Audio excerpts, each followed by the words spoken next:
नमस्ते दोस्तों। दिल्ली के जंतर मंतर में हाल ही में हुए एक प्रोटेस्ट के बारे में हम आपसे इस वीडियो में बात करेंगे।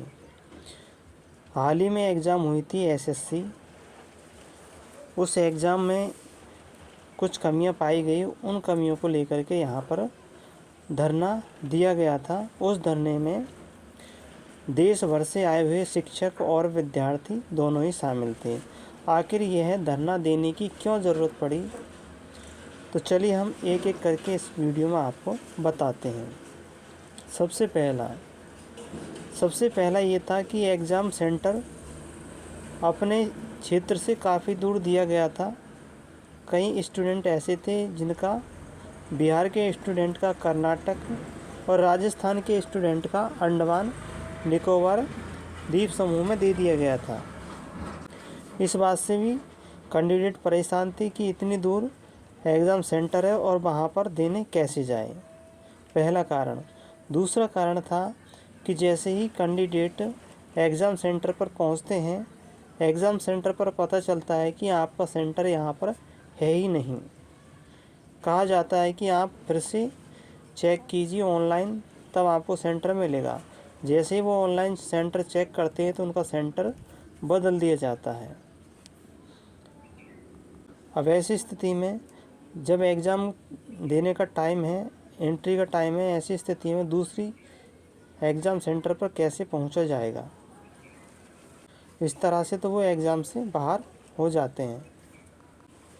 तीसरी समस्या ये थी कि कई सेंटरों पर नोटिस लगा हुआ मिला। जैसे ही कैंडिडेट पहुँचे, उनसे कहा गया कि टेक्निकल प्रॉब्लम है, इसकी वजह से यहाँ पर एग्ज़ाम सेंटर पर कैंसिल कर दी गई है एग्ज़ाम को। तो इस तरह की अनेक समस्याएं कैंडिडेट के सामने आई और उस समस्या को लेकर के जब ये समस्याएं उनके शिक्षकों के पास पहुंची और जगह जगह के सेंटरों से ऐसी समस्याएं आई और इसके अलावा भी कई प्रकार की समस्याएं थी। जब इन समस्याओं को सुधार करने के लिए एसएससी के चेयरमैन और उससे संबंधित अधिकारियों से बात करने की कोशिश की, तो कोई भी इनसे बात करने के लिए तैयार नहीं था। अब ऐसी स्थिति में कैंडिडेट के पास में जब सरकार नहीं सुनती है तो उनके पास में एक ऑप्शन रहता है प्रोटेस्ट करना, धरना देना और अपनी आवाज़ को सड़कों के माध्यम से अधिकारियों तक पहुंचाना। इसी बात को ध्यान में रखते हुए टीचर और कैंडिडेट साथ में मिलकर के दिल्ली जाते हैं, जंतर मंतर पर प्रोटेस्ट करते हैं और अपनी मांगों को रखते हैं। इस तरह से जब पब्लिक को देख करके, प्रोटेस्ट को देख करके आदेश आता है पुलिस के पास, पुलिस वहाँ पहुँचती है और जा कर के कैंडिडेट और टीचरों पर लाठियाँ का प्रयोग किया जाता है।